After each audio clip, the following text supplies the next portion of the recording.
Hello दोस्तों, आइए हम लोग एसएससी एमटीएस 2026 के टॉप 20 ट्रेंडिंग सवालों पर आज विचार करते हैं। दोस्तों, ये सवाल बहुत ही बेहतरीन है और एसएससी आज जिस पैटर्न पर काम कर रहा है ये उन्हीं पर बिल्कुल बेस्ड क्वेश्चंस हैं। तो आइए हम लोग आज की क्लास को शुरू करते हैं। ठीक है दोस्तों, इसमें टॉप 20 बेहतरीन क्वेश्चन होंगे जिसमें मेंसुरेशन भी है, औसत भी है, प्रॉफिट लॉस है, मतलब हर एक कंटेंट ऐसा है कि आपके एग्जाम के लिए बिल्कुल बेस्ट है। तो आज की क्लास को हम लोग शुरू करते हैं। तो आज की क्लास का पहला क्वेश्चन है आपके सामने। ठीक है दोस्तों, चलिए देखो भाई, अब मैं आपको एक चीज और बताना चाहता हूं इस सवाल को करने से पहले। जैसा मैंने आपसे प्रॉमिस किया था कि उत्तर प्रदेश पुलिस के लिए मैं जनवरी में एक फाउंडेशन बैच शुरू करने वाला हूं। उसमें ऐसे बच्चे पार्टिसिपेट कर सकते हैं जो बिल्कुल बेसिक मैथ सीखना चाहता है। मतलब क्या है कि ऐसे बच्चे जिनको मैथ बिल्कुल भी नहीं आती, मैथ से डरते हैं, वो उस बैच में पढ़ सकते हैं। तो आप लोग या आपके साथी, दोस्त, व्यवहारी, रिलेटिव्स, जो लोग मैथ में कमजोर हैं या फिर यूपी पुलिस के लिए अच्छे से तैयारी करना चाहते हैं, वो पार्थवी अचीवर्स के साथ जुड़ करके अपने फ्यूचर को सिक्योर कर सकता है। ठीक है दोस्तों, तो आप लोग यूपी पुलिस कांस्टेबल के लिए मैंने पहली क्लास प्रतिशत की अपलोड करा दी है। ठीक है, वो आज आ जाएगी क्लास आपके। ठीक है दोस्तों, तो आगे से जो यूपी पुलिस का बिल्कुल कॉन्सेप्ट है वो मंडे टू फ्राइडे चलेगा जैसा कि इसमें बताया गया है। ठीक है दोस्तों, चलिए आज की क्लास को हम लोग शुरू करते हैं। देखो क्वेश्चन क्या है। क्वेश्चन ये कह रहा है, यदि 45 सेंटीमीटर भुजा वाले एक घन को पिघलाकर एक घनाभ बनाया जाए तो घनाभ की ऊंचाई क्या होगी यदि घनाभ की लंबाई घन की भुजा के बराबर हो और घनाभ की चौड़ाई 22.5 हो। देखो दोस्तों, क्या कहा गया है इस सवाल में, कहा गया है कि एक घन को पिघलाया गया है और एक घनाभ बनाया गया है। तो मुझे आप बताओ, अगर एक घन को पिघलाया जाएगा, एक दूसरा घनाभ बनाया जाएगा, तो मटेरियल तो उतना ही यूज होगा जितना घन में होगा उतना ही किसमें होगा, घनाभ में होगा। तो हम कह सकते हैं जो भी घन का आयतन होगा, यानी आयतन जो होगा घन का, वो क्या होता है दोस्तों, घन का आयतन होता है ए क्यूब, जहां पर ए क्या है, ए आपकी भुजा है। ठीक है ना, ए क्या है, भुजा, और इसकी वैल्यू कितनी दे रखी है, 45 सेंटीमीटर। तो मुझे बताइए घन का आयतन कितना हो जाएगा, 45 गुणा 45 गुणा 45। ठीक है दोस्तों, चलो अब देखो भाई, अगर इसी को पिघला करके एक घनाभ बनाया गया तो ये जो आयतन है ये बनाए हुए घनाभ के आयतन के बराबर होगा, जिसकी जिसकी ऊंचाई क्या होगी हमें बताना है, और घनाभ की ऊंचाई क्या होगी बताना है। घनाभ की लंबाई घन की भुजा के बराबर है। मतलब क्या है, अगर घन की भुजा 45 है तो इसकी लेंथ भी कितनी होगी, 45 इंटू चौड़ाई बता दी गई है कितनी, 22.5, 22.5, और ऊंचाई क्या है बतानी है। तो दोस्तों यहाँ पर हम लोग कलर चेंज कर लेते हैं और जो कटने वाला है काट देते। देखो 45 से कटेगा, दशमलव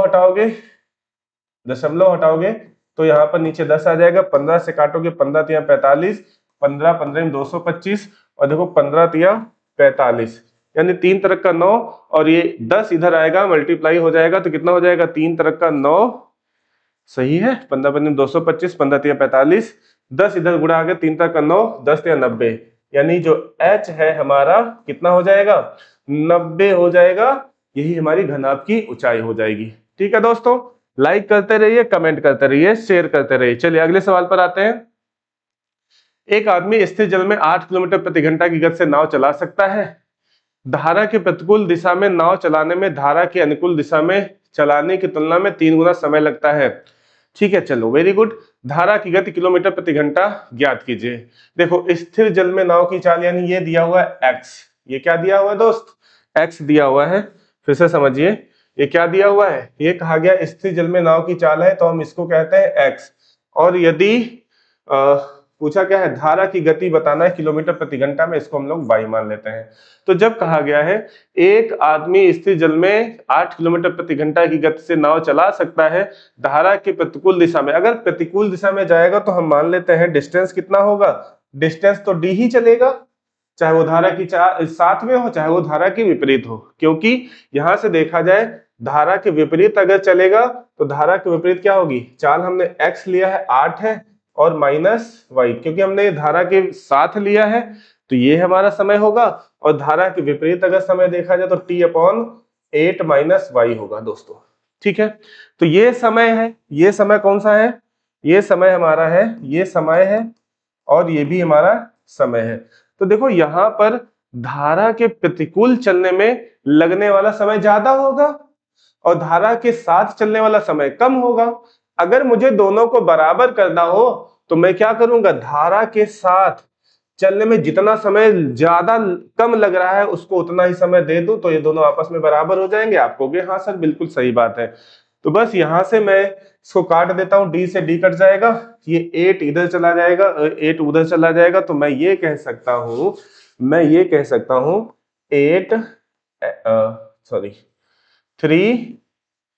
8 minus y equal to 8 plus y. Solve कर लेंगे इसको तो हो जाएगा 8 या 24 माइनस 3y, उधर जाकर के प्लस हो जाएगा और ये इधर हो जाएगा, ये हो जाएगा कितना 24 minus 3y equal to 8 plus y, ये y उधर जाएगा हो जाएगा 4y और ये इधर आएगा तो हो जाएगा 16। ठीक है ना, माइनस होगा ना, अधिक 16, तो ये 4 चौको 16, y कितना हो जाएगा, y हो गया 4 सेंटीमीटर। चलिए दोस्तों इसका क्वेश्चन आ गया है आंसर हमारा 4 किलोमीटर प्रति घंटा। अगले क्वेश्चन पे आते हैं। दोस्तों लाइट थोड़ा इश्यू हो गई थी, चलिए अगले सवाल पे आते हैं। अगला क्वेश्चन क्या है, अगला क्वेश्चन हमारा है, अगला क्वेश्चन है यदि ए बी और सी, ए बी और सी, यदि ए अनुपात बी दे रखा है 3:5, बी अनुपात सी दे रखा है 10:7, तो हमें ए अनुपात सी बताना है कितना होगा। ठीक है दोस्तों, चलो देखो यहाँ पर अगर देखा जाए बी और यहाँ पर अनुपात, रेशियो कंबाइंड करने वाला ये सवाल है। अगर यहाँ पर देखा जाए बी यहाँ पर और बी यहाँ पर कॉमन है और यहाँ पर देखा जाए 5 है, यहाँ पर 10 है, तो मैं क्या करता हूँ, बी अगर यहाँ पर सेम है तो यहाँ भी सेम करने के लिए मैं 2 से मल्टीप्लाई करा देता हूँ, तो इधर भी 2 से मल्टीप्लाई हो जाएगा, यानी ये हो जाएगा 2 या 6, 6:10 इसका बन जाएगा। तो ये ए कितना हो जाएगा 6 और सी कितना हो जाएगा 7, यानी हमारा जो आंसर हो जाएगा 6:7 हो जाएगा। ठीक है दोस्तों, दूसरा तरीका क्या है इसको सॉल्व करने का, इसको हम क्या कर सकते हैं, एन रूल से भी लगा सकते हैं। एन रूल से क्या हो जाएगा, देखो एन रूल से हो जाएगा हमारा, जैसे कि हमारा ए अनुपात बी दे रखा है 3:5 और बी अनुपात सी दे रखा है, कितना दे रखा है 10:7, तो मैं कह सकता हूं ये इधर और ये इधर, तो ऐसे तो बहुत ज्यादा लंबा हो जाएगा, फिर से काटना पड़ेगा। तो एक और ऑप्शन है डायरेक्ट रेशियो निकालने वाला, ए बी और सी, तो मैं कह दूं ए कितना है 3 है, बी कितना है 5 है, सी कितना है, सी आपका है 10, सी आपका 10 है और सॉरी हाँ सी कितना है 7। तो यहां से देखा जाए यहाँ पर सी जगह खाली है तो पीछे वाली से फिल कर देंगे, आ जाएगा 5, यहाँ पर ए खाली है जगह तो पीछे वाले से फिल कर देंगे, हो जाएगा 10, तो ये हो जाएगा जो हमारा बनेगा 10 या 30 और ये बन जाएगा 50 और ये हो जाएगा 35। ठीक है ना, तीनों का रेशियो 5 से काटेगा, 5 6 30, 5 दाम 50, 5 7 35, यानी ए और सी का आंसर क्या हो जाएगा 6:7। ठीक है दोस्तों, चलिए अगले सवाल पर आइए। अगला सवाल क्या कह रहा है, औसत का ये बहुत ही बेहतरीन गजब का सवाल है। ठीक है ना, देखो सवाल क्या कह रहा है, सवाल में कह रहा है कि यदि 48 संख्याओं का औसत 78 है, यदि हम प्रत्येक संख्या से एक संख्या x घटाते हैं तो औसत कितना हो जाता है 57 हो जाता है। x का मान ज्ञात कीजिए।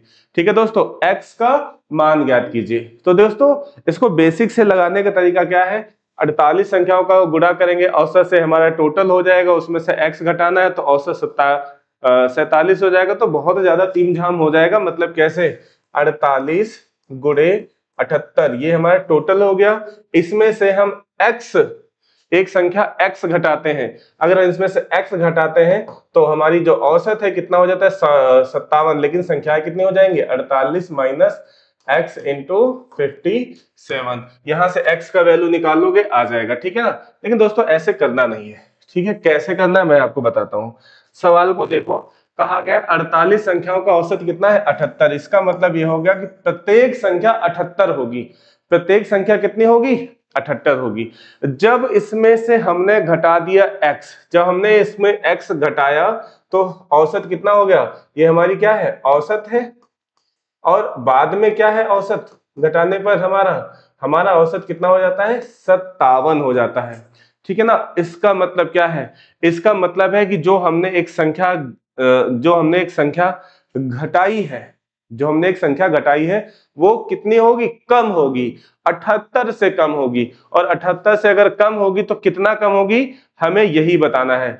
तो अगर मैंने कहा अगर यहां से बताना हो कितना कम होगी, तो वही जितना कम होगी वो x होगी, ठीक है ना। कितना घटाना होगा, तो देखा जाए यहाँ से 57, इसमें से माइनस कर देंगे तो 8 में से 7 जाएगा 1 बचेगा, 7 में से 5 जाएगा 2, यानी कि जो हम संख्या घटा रहे हैं वो उसका मान क्या है x घटा रहे हैं, ठीक है दोस्तों। क्योंकि अगर हम संख्या घटाएंगे तो सब में से घटेगी, है ना, सब में से घटेगी। या फिर दूसरे शब्दों में कहा जाए, अगर प्रत्येक संख्या में जितना भी परिवर्तन करेंगे औसत में भी तो उतना परिवर्तन हो रहा है, तो मैं कहूंगा 57 तब आता है जब इसमें से 21 घटाया जाता है। तो अगर इसमें से 21 घटाया जाता है तो हमारा 57 आता है, यानी कि वो संख्या कितनी है 21 ही होगी, ठीक है दोस्तों। चलो अगले सवाल पर आओ। एक पुलिस वाला एक चोर का पीछा करता है, ठीक है, क्रमशः 8 किलोमीटर प्रति घंटा और 6 किलोमीटर प्रति घंटा की है।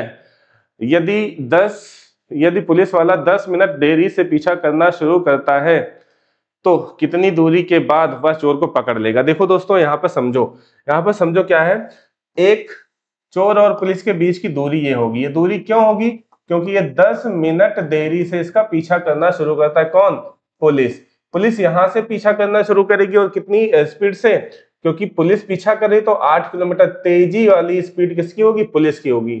चोर यहाँ पर होगा 6 किलोमीटर प्रति घंटा। ये 10 मिनट में कितनी दूरी कवर कर लेगा, तो देखो 10 मिनट में ये 6 किलोमीटर प्रति घंटा की चाल से दौड़ता रहेगा 10 मिनट तक। तो मैं कह दूंगा डी बराबर 6 इंटू 10/60। देखो 0 से 0 कटेगा, ये से ये कट जाएगा, यानी 1 किलोमीटर ये हो जाएगा। इन दोनों के बीच की दूरी कितनी हो जाएगी, 1 किलोमीटर। कहेंगे 1 किलोमीटर की दूरी, 1 किलोमीटर की दूरी आगे वो चोर भाग चुका है। अब यहां से पुलिस इसका पीछा करना, दौड़ना शुरू करेगी और यहां से चोर भागना शुरू करेगा, तो सापेक्ष चालें हो जाएंगी। सापेक्ष चालें एक ही दिशा में घट जाती हैं। तो आप जानते हो सापेक्ष चालें जब एक ही दिशा में दोनों भाग रहे होते हैं तो घट जाएंगी। तो मेरे दोस्त क्या हो जाएगा, 8 किलोमीटर प्रति घंटा में से 6 किलोमीटर प्रति घंटा माइनस हो जाएगा, तो रिलेटिव स्पीड, दोस्तों रिलेटिव स्पीड कितनी हो जाएगी, रिलेटिव स्पीड हो जाएगी 2 किलोमीटर प्रति घंटा। जो लगने वाला टाइम है 1 किलोमीटर की दूरी को ही ये दोनों पार करेंगे, यानी कि जब ये दूरी 0 हो जाएगी तभी वो चोर को पकड़ लेगा। तो 0 करने के लिए हमें 1 किलोमीटर चलना पड़ेगा, और कितनी चाल से चलना पड़ेगा, 2 से। कितना समय लगेगा, 1/2 घंटा। अगर 1/2 घंटा चलेगा तो पुलिस भी 1/2 घंटा चलेगा और चोर भी 1/2 घंटा चलेगा। यानी कि अगर मुझे डिस्टेंस बताना है कि कितनी दूरी पर पकड़ा जाएगा, तो डिस्टेंस क्या हो जाएगा, डिस्टेंस बराबर s इंटू टी, यानी कि 8/2। 4 किलोमीटर की दूरी पर चोर क्या करेगा, पुलिस को धर लेगा, है ना, उसको पकड़ लेगा और पटक पटक के दे गमागम हो जाएगा। चलो अगले सवाल पर आओ। अगला सवाल क्या कहता है, 20 लड़कों के एक समूह की औसत आयु 25 वर्ष है। Very good. 15 वर्ष की आयु वाले एक लड़का समूह छोड़ देता है, एक नया लड़का समूह में शामिल होता है, समूह की औसत आयु 2 वर्ष बढ़ जाता है, तो बताना ये है कि नए लड़के की आयु कितनी होगी। समझिए जरा, 20 लड़कों का एक समूह है, उसमें बहुत सारे लड़के ऐसे होंगे जो कुछ 20 साल के होंगे, कुछ 18 साल के होंगे, कुछ 25 साल के होंगे, कुछ 35 साल के होंगे, कुछ 40 साल के होंगे। मतलब क्या है, इनकी औसत जो है, औसत आयु कितनी है, इन 20 लड़कों की औसत आयु कितनी है, 25 वर्ष। मतलब सब जोड़ घटाना करके सब कितना हो जाएगा, 25 वर्ष होगी। भाई इसमें से एक लड़का जो 15 वर्ष का है, ठीक है ना, मैं कहता हूं ये 20 लड़के हैं, 20 बॉयज हैं, और इसमें से एक 15 वर्ष का निकल जाए, 15 वर्ष का निकल जाए और उसकी जगह पर एक 15 वर्ष का ही आ जाए, तो क्या औसत में कोई परिवर्तन होगा? आप कहोगे सर बिल्कुल नहीं, कतई नहीं होगा। लेकिन आने की वजह से, ये लड़के के आने की वजह से औसत आयु 2 वर्ष बढ़ गई है। 2 वर्ष बढ़ेगी तो सब में बढ़ेगी, यानी कि जो आया है वो 15 वर्ष से ना होकर के ज्यादा का आया होगा, तभी जो ज्यादा एक्स्ट्रा आया है वो सभी में बढ़ेगा। और कितने में बढ़ेगा? पूरे 20 में 2-2 बढ़ेगा। तो कितना हो जाएगा? 20 दूना 40, 40 और ये 15 कितना हो जाएगा? 55। यानी जो नया आया हुआ है, ठीक है ना, नए वाले की, ये हमारा नए लड़के की आयु हो जाएगी। ठीक है दोस्तों, कितना हो जाएगी? 55 साल। Option number 4। ठीक है, बेहतरीन सवाल है ये औसत का, स्क्रीनशॉट ले लीजिए। आगे बढ़िए, आगे सवाल देखते हैं। एक दुकानदार एक मशीन पर जिसका अंकित मूल्य 18,000 है, 2 क्रमिक छूटे हैं। 2 क्रमिक छूटों के बाद 12,960 हो जाता है। यदि क्रमिक छूट 10% और x% है तो x का मान ज्ञात कीजिए। दोस्तों देखो, इसको करने का बेहतरीन तरीका तो ये है कि ये जो पहली छूट दिया होगा 10% की, ये पहले वाले अंकित मूल्य पर दिया होगा। अगर पहली बार अंकित मूल्य पर दिया होगा तो जो सेलिंग प्राइस आया है SP1, वो कितना हो जाएगा? आप कहोगे 18,000 का 10% तो छूट दे दिया, तो बचा कितना? 90%। अच्छा, 90% का मतलब होता है 9/10। ऐसे भी कह सकते हैं इस 10% का वैल्यू है 1/10। 10 में से अगर 1 का डिस्काउंट दिया तो बेचा कितने में? 9/10 में। तो मैं डायरेक्ट यहीं पर लिख देता हूं, 18,000 जो हमारा अंकित मूल्य था, बेचने पर वो कितने में बेचेगा? 18 गुणे 9/10 में। एक जीरो से एक जीरो कटेगा, यानी 18 नहीं है 162, 162 डबल जीरो, इतने में बेचा है। और ये दोबारा एक और छूट देता है, एक और छूट देता है, तो वो बेचने के बाद कितने में बेचता है? ये SP2 है। SP2 कितना है? 12,960। यानी ये इसके बीच की जो भी बातें हैं, 16,200 और 12,960 के बीच की जो भी चीजें हैं, वो डिस्काउंट में चली जाएंगी। और डिस्काउंट कितना हो जाएगा भाई? 10 में से जीरो, जीरो में से जीरो जाएगा 0, और 10 में से 6 जाएगा 4, और ये 11 में से 2 9 जाएगा 2 बचेगा, 15 में से 12 जाएगा तो बचेगा 3, यानी कि 3240। 3240 का ही तो डिस्काउंट है। अच्छा, ये डिस्काउंट इस SP1 पर ही तो मिलेगा। तो हम कहेंगे जो डिस्काउंट परसेंट है, यानी x का, मान लिया जाए कि x% का डिस्काउंट दिया है, तो ये x% क्या हो जाएगा? ये हो जाएगा x% का डिस्काउंट किस पर मिलेगा? इस 16,200 पर। परसेंट के लिए क्या करते हैं? 100 लगा देते हैं और परसेंट का चिन्ह लगा देते हैं। देखो, 2 जीरो से 2 जीरो कट जाएगा, और यहां से देखा जाए तो ये कटेगा, ये कटेगा, बिल्कुल कटेगा। कितनी बार में जाएगा? 2 बार में। 2 बार में जाएगा तो ये हो जाएगा 20, 20%, यानी x का मान कितना हो जाएगा? 20% हो जाएगा। ऑप्शन नंबर फर्स्ट इसका बेहतरीन आंसर हो जाएगा। चलो अगले सवाल पर आते हैं। अगला सवाल क्या कह रहा है? 5,000 रुपए पर 2 वर्ष के लिए अर्धवार्षिक। बहुत ही बेहतरीन सवाल है। देखो भाई, अर्धवार्षिकी, अर्धवार्षिकी संयोजित चक्रवृद्धि ब्याज क्या है दोस्तों? चक्रवृद्धि ब्याज के बारे में कहा गया है। तो यहां से देखिए, ये जो चक्रवृद्धि ब्याज है, सॉरी, ये जो चक्रवृद्धि ब्याज है, इसके बारे में समझो क्या है। मैंने अलग से एक चक्रवृद्धि ब्याज का एक प्ले लिस्ट में वीडियो बना रखा है, 2 पार्ट में इसको मैंने समझाया है, जिसमें CI किसी भी तरीका का, वार्षिक हो, अर्धवार्षिक हो, 2 वर्ष का हो, 3 वर्ष का हो, 5 वर्ष का हो, हर तरीके का मैंने ब्याज निकलवाना बता दिया है। आप वहां से जाकर के पूरा बेसिक तरीके से सीख सकते हैं।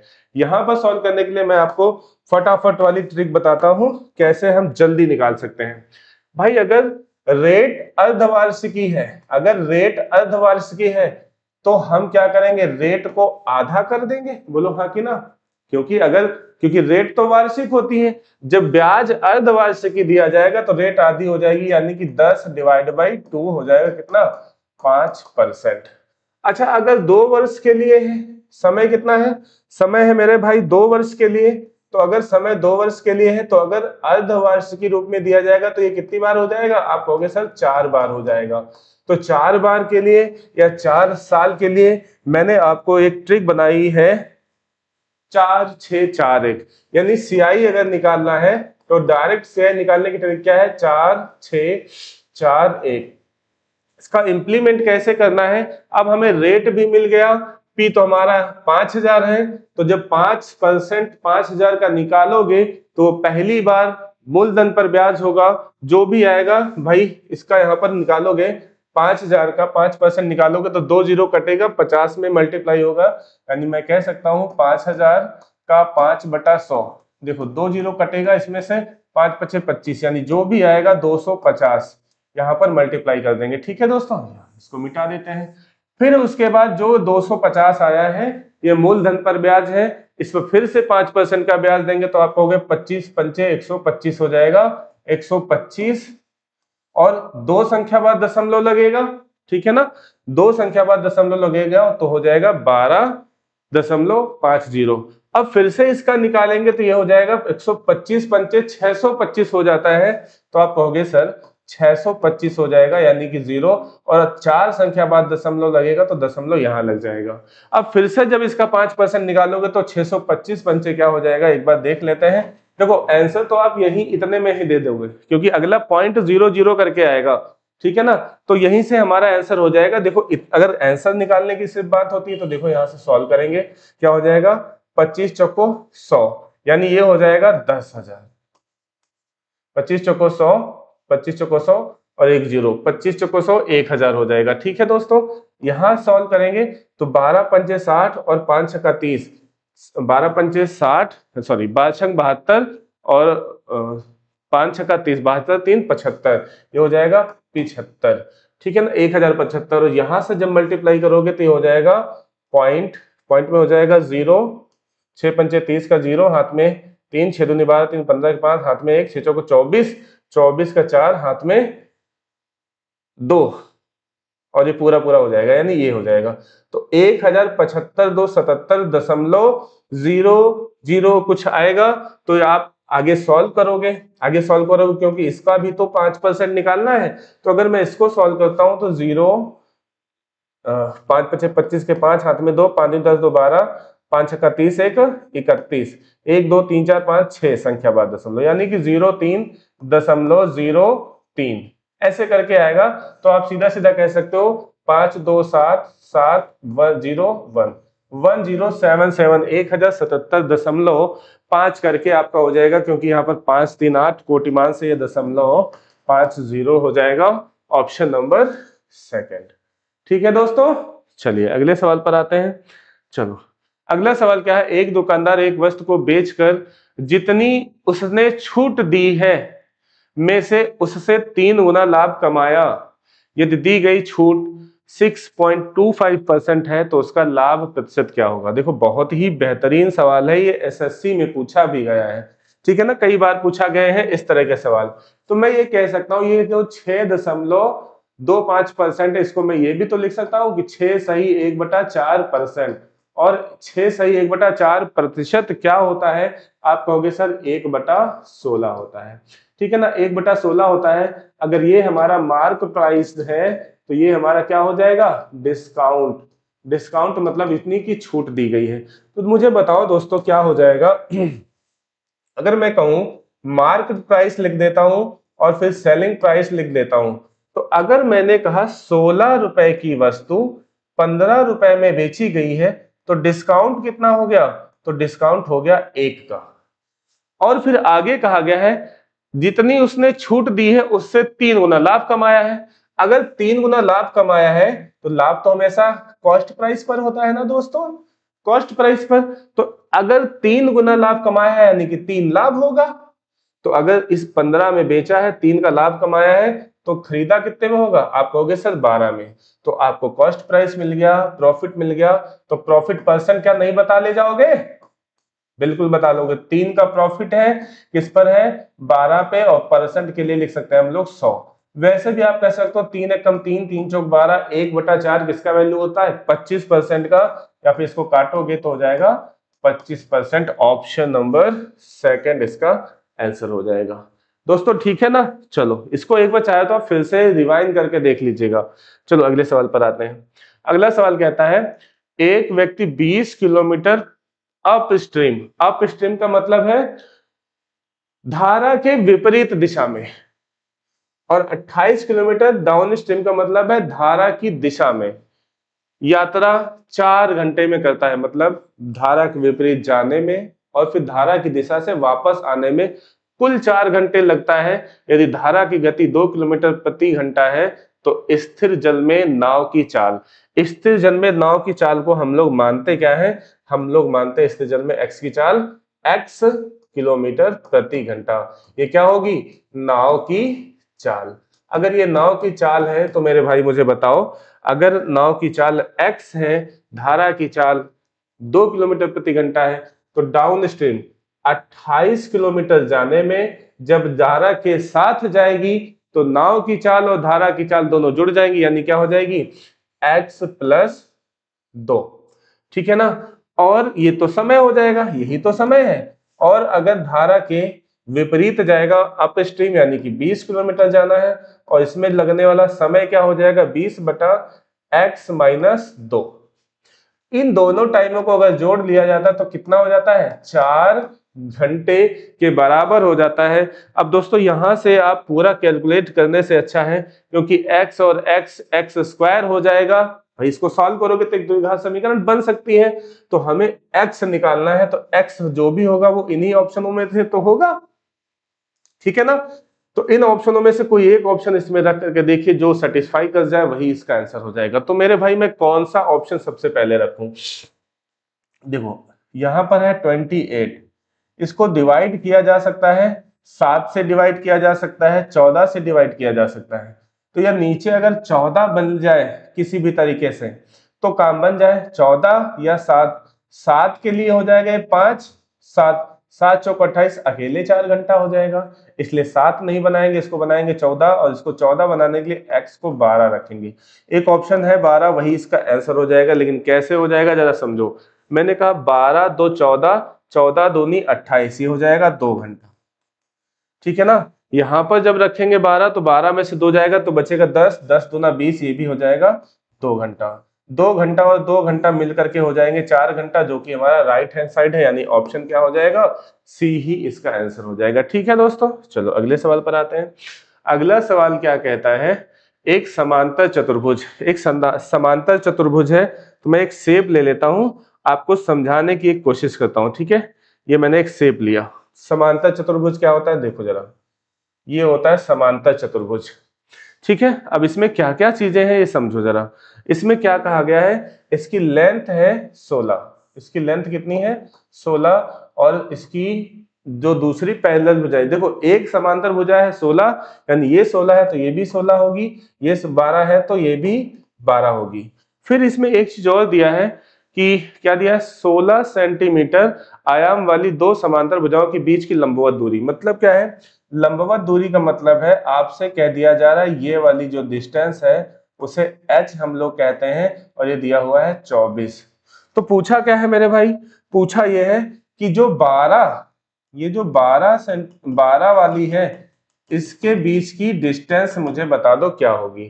तो देखो मुझे, अगर मैं कहूं इस समांतर चतुर्भुज का जो एरिया होता है क्या होता है, एरिया होता है आधार गुणे ऊंचाई।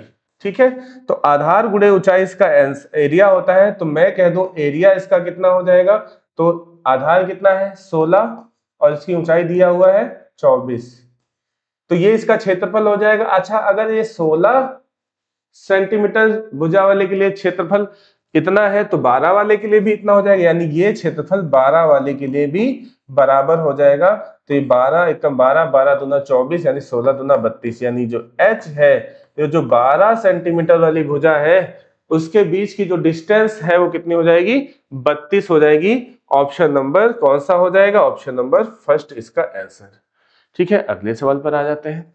अगला सवाल कहता है, बहुत ही प्यारा सवाल है, प्रदीप अपनी पत्नी प्रतिभा से 4 वर्ष बड़ा है। ठीक है, और उनके पुत्र की वर्तमान आयु 9 वर्ष दी है। जो सन है वो है 9 वर्ष। प्रदीप पुत्र के यदि प्रदीप के पुत्र की वर्तमान आयु प्रदीप की आयु की 1/4 गुनी है। देखो जरा, मैं यहां से दो चीजें लिख लेता हूं। एक तो बात कह रहा है प्रदीप अपनी वाइफ से 4 वर्ष बड़ा है, तो मैं ये कह सकता हूं जो प्रदीप की और उसकी वाइफ की जो आयु का अंतर है वो कितना है, 4 वर्ष। 4 वर्ष हो जाएगा। ठीक है दोस्त। अभी दूसरा बात ये कहा गया है कि प्रदीप और उसके पुत्र के बीच आयु का जो अनुपात है वो कितना है, 1:4 या 4:1। देखो जरा, अगर पुत्र 1 है तो उसका पिता कितना हो जाएगा, 4 हो जाएगा। और इस सवाल में क्वेश्चन में दिया गया है कि जो पुत्र है ये कितने साल का है, 9 साल का है, तो पिता कितने साल का हो जाएगा, बोलो 36 साल का हो जाएगा। तो मुझे प्रदीप की आयु मिल गई 36 साल। और फिर कहा गया है यदि उनके पुत्र का जन्म उनकी शादी के 2 वर्ष बाद हुआ हो तो उनकी शादी के समय प्रदीप की पत्नी की आयु क्या होगी। तो देखो, अगर जब ये 9 साल का है तो प्रदीप कितने साल का है, 36 साल का। जब ये पैदा हुआ होगा और उससे पहले 2 साल पहले शादी हुई होगी, यानी कि 9 और ये 2, जब ये पैदा हुआ होगा मतलब क्या है, जब ये 0 साल का होगा और वहां से लेकर 9 तक कितने साल बढ़ गए, 9 साल। 9 साल बढ़ गए तो यहां भी तो 9 साल बढ़े होंगे, है ना। तो जब ये पैदा हुआ होगा तो ये कितने साल का हो रहा होगा, प्रदीप। जब ये पैदा हुआ होगा तो प्रदीप रहा होगा 27 साल, 27 साल का। ठीक है ना। और उससे 2 वर्ष पहले कितने साल का रहा होगा, 25 साल का रहा होगा, क्योंकि 2 साल पहले शादी हुई है। तो 25 माइनस W = 4, W को उधर भेजो, 4 को उधर भेजो, तो वाइफ कितने साल की हो जाएगी, 21 वर्ष की हो जाएगी। ऑप्शन नंबर फर्स्ट इसका आंसर हो जाएगा। ठीक है दोस्तों, चलिए अगले सवाल पर आ जाते हैं।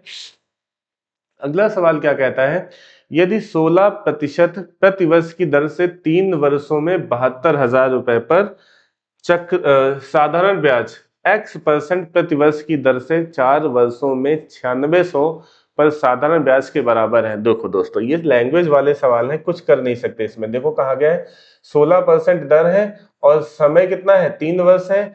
तो जो SI बराबर PRT/100 हम लोग लगाते हैं, SI बराबर PRT/100 हम लोग लगाते हैं। तो यहां से देखो P 72 है, 7200 फिक्स है क्योंकि प्रत्येक वर्ष के लिए 7200 ही है।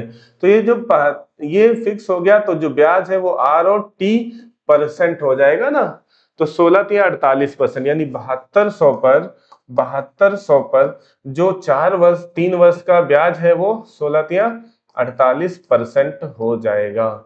और ये बराबर किसके है, आप कहोगे बराबर है x% से 4 वर्षों के लिए 4x हो जाएगा, यानी 9600 का 4x%। ठीक है दोस्त।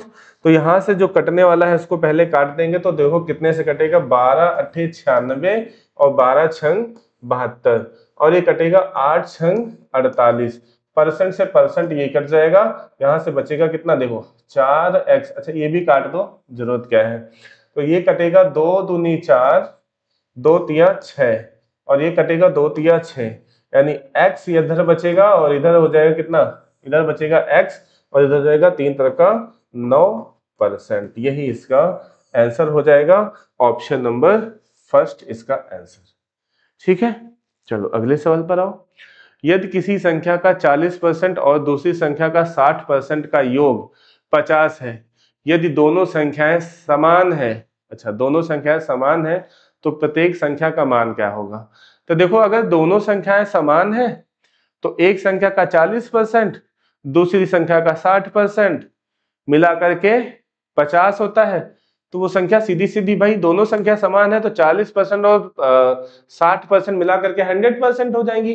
तो एक संख्या 100%, दूसरी संख्या भी 100%, और दोनों संख्या प्रत्येक संख्या का मान क्या हो जाएगा, 50-50 हो जाएगा। या फिर आप ऐसे समझो, एक संख्या को मान लो आप A, दूसरी संख्या को भी A मानना पड़ेगा। क्यों, क्योंकि दोनों संख्या समान है। एक संख्या का 40% को हम लोग लिख सकते हैं 2/5, है ना, प्लस 60% को हम लोग लिख सकते हैं 3/5, ये बराबर किसके हैं 50 के। तो देखो 3 2 5 3 2 5 5/5 कट जाएगा, यानी a बराबर कितना हो जाएगा 50। यानी प्रत्येक संख्या क्या हो जाएगी 50 50 ही इसका आंसर हो जाएगा। अगले सवाल पर आते हैं। अगला सवाल क्या है, एक वस्तु को 20% की हानि पर 20% की हानि पर 120 रुपए की हानि होती है। यदि वस्तु को 25% लाभ पर बेचा जाता है तो क्या होगा, लाभ कितना होगा। अच्छा ठीक है, देखो कह रहा है एक वस्तु को बेचा जा रहा है, जब एक वस्तु को बेच दिया जा रहा है तो हानि हो जा रही है, और वो हानि कितनी है 120 है। और परसेंट में देखो, अगर मैं कहूं अब बेचने से पहले खरीदा गया होगा और खरीदने पर उसे 100% का खरीदा गया, फिर सेलिंग प्राइस हुई, सेलिंग किया गया, सेलिंग करने पर 20% की हानि हो गई, तो बेचा कितने में 80% पे। यहां से हानि कितनी हुई, आप कहोगे 120 रुपए की हुई, और परसेंट में 20% के। ठीक है, तो मैं यही कहना चाहता हूं कि ये जो 20% की जो हानि हुई है ये बराबर होगी 120 रुपए के। ठीक है दोस्तों, तो ये कितना हो जाएगा 20 छक्का 120, यानी 1% का मान कितना हो जाएगा 6। बोलो भाई, अगर 1% का मान 6 हो जाएगा तो मुझे सीपी बताना अगर होता तो 600 हो जाता, है कि नहीं।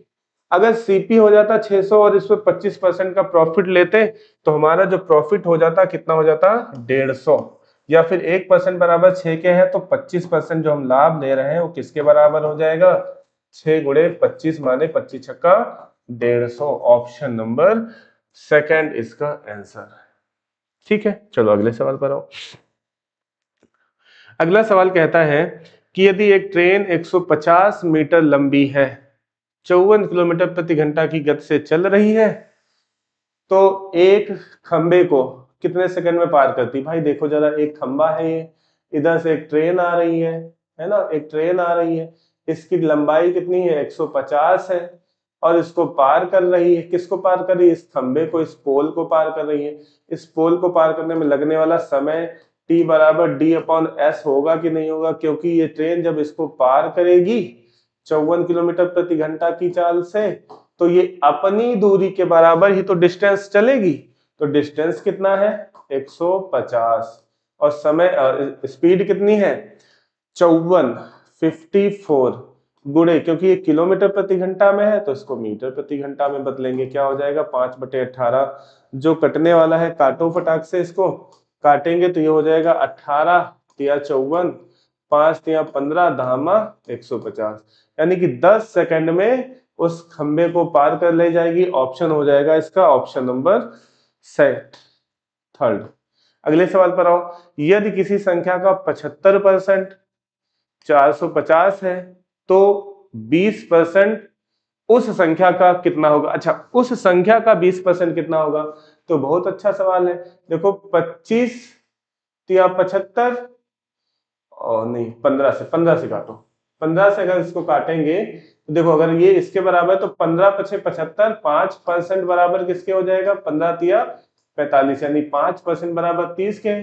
तो 20% उस संख्या का 20%, यानी कि इसको हम 20% बनाए तो क्या करेंगे 4 से मल्टीप्लाई, तो हो जाएगा 20%।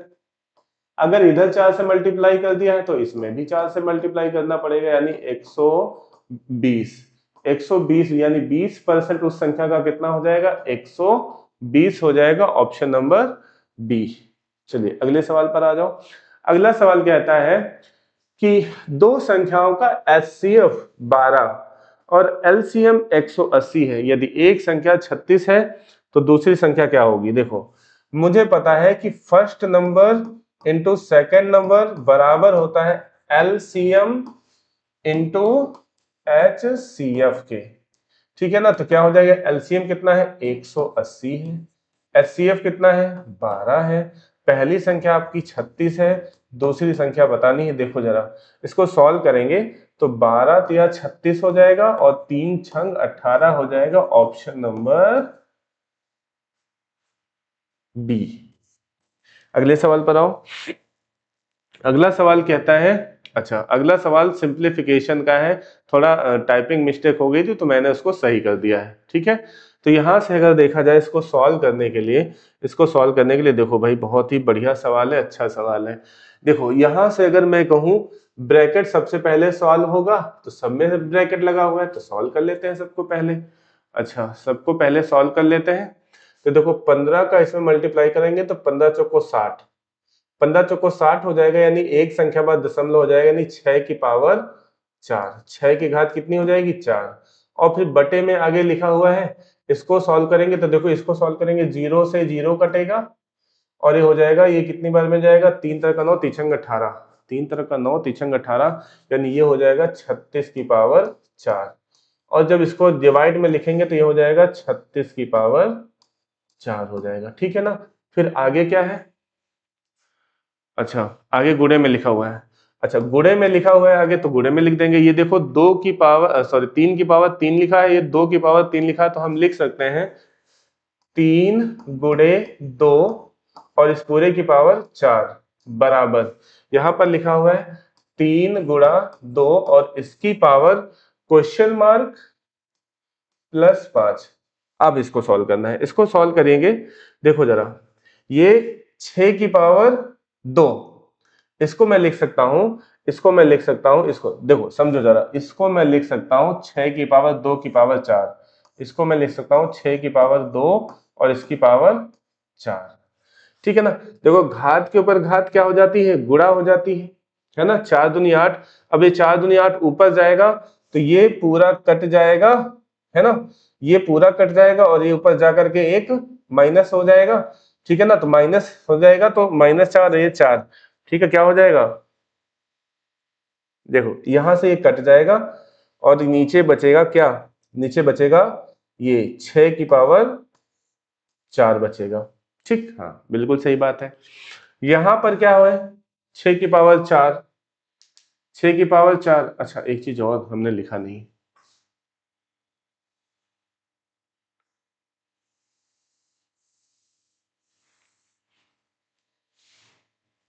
एक मिनट, एक मिनट, सब चीजें लिख लेते हैं। इसको इसको अच्छा चलो फिर से ही पूरा लिख लेते हैं। देखो जरा समझो, ये लिखा हुआ है 15 चौको 60, 6 की पावर 4 बटे, ये हो जाएगा कितना? 36 की पावर 4। 36 की पावर 4 का मतलब है 36 की पावर 4 का मतलब क्या है? 6 छंग 36, 6 की पावर 4 इंटू 6 की पावर 4, यही तो लिखा है भाई, 6 छंग 36, है ना। चलो आगे गुणा, इसको क्या गुणे में क्या लिख सकते हैं? 3 की पावर 3 और 2 की पावर 3, यानी 3 की पावर 2 गुणे 2 की 3 की पावर 3 गुणे 2 की पावर 3, यानी इस पूरे को मैं लिख सकता हूं 3 गुणा 2 और इसकी पावर 3 और इस पूरे की पावर 4 बराबर 3 गुणा 2 और इसकी पावर क्वेश्चन मार्क प्लस 5। अब दोस्तों देखो, काटते हैं, जो कटने वाला है ये पूरा कटेगा, इससे ये खत्म हो जाएगा, ठीक है ना। ये घात के ऊपर घात गुणा हो जाएगी, ये भी तो 6 ही लिखा है, 6 की पावर 3 चौको 12, ये 6 की पावर 12 और नीचे लिखा है 6 की पावर 4, तो ये ऊपर जाएगी तो माइनस हो जाएगी, तो हो जाएगा 6 की पावर 8 हो जाएगा, ठीक है ना। समझो जरा, समझो जरा कैसे लिखा हुआ है। ये लिखा हुआ 3 दूना 6 और 6 की पावर 3, 6 की पावर 3 यानी कि 6 की पावर 12 और ये जो 4 है ऊपर जाकर के माइनस हो जाएगा तो माइनस बराबर, ये लिखा हुआ 3 दूना 6, 3 दूना 6, है ना, और इसकी पावर क्वेश्चन मार्क प्लस 5, तो यहां से बचेगा 6 की पावर 8 बराबर 6 की पावर क्वेश्चन मार्क प्लस 5। देखो जब बेस बराबर है तो घाते भी बराबर हो जाएंगी, यानी क्वेश्चन मार्क प्लस 5 बराबर 8 के, तो यहां से ये इधर जाएगा तो क्वेश्चन मार्क की जगह पर क्या हो जाएगा? 3, क्वेश्चन मार्क की जगह पर 3 हो जाएगा, ऑप्शन नंबर सेकंड इसका आंसर हो जाएगा, ठीक है दोस्तों, समझ आ रही ना चीजें। चलो अगले सवाल पर आते हैं। तो अगला सवाल हमारा यही हो गया। तो ये रहे हमारे टॉप 20 क्वेश्चंस, बहुत ही अच्छे सवाल। तो आपको ये क्लास अच्छी लगी हो तो आप इसको जरूर लाइक करिएगा, शेयर करिएगा, और अगर नहीं अच्छी लगी है तो क्या करना है, आप एक बार फिर से इसको देखिएगा, ये बहुत ही अच्छा कलेक्शन है, आपको जरूर समझ में आएगा, बहुत ही अच्छे से समझाया है। तो दोस्तों मैं एक बार फिर से आपको बताता हूं कि मैंने यूपी पुलिस का कांस्टेबल बैच स्टार्टिंग से शुरू कर दिया है, जिसमें पहला टॉपिक प्रतिशत है। आप जाइए प्लेलिस्ट में, पांचवी अचीवर की प्लेलिस्ट में maths by Shiv sir search करिए, यूपी पुलिस कांस्टेबल आपको मिलेगा, और वहीं से मंडे टू फ्राइडे क्लास को कंटिन्यू करेंगे। अभी तक सिर्फ एक ही क्लास अपलोड करी है, बेसिक ऑफ परसेंटेज, ठीक है। तो थैंक यू। धन्यवाद। जय हिंद।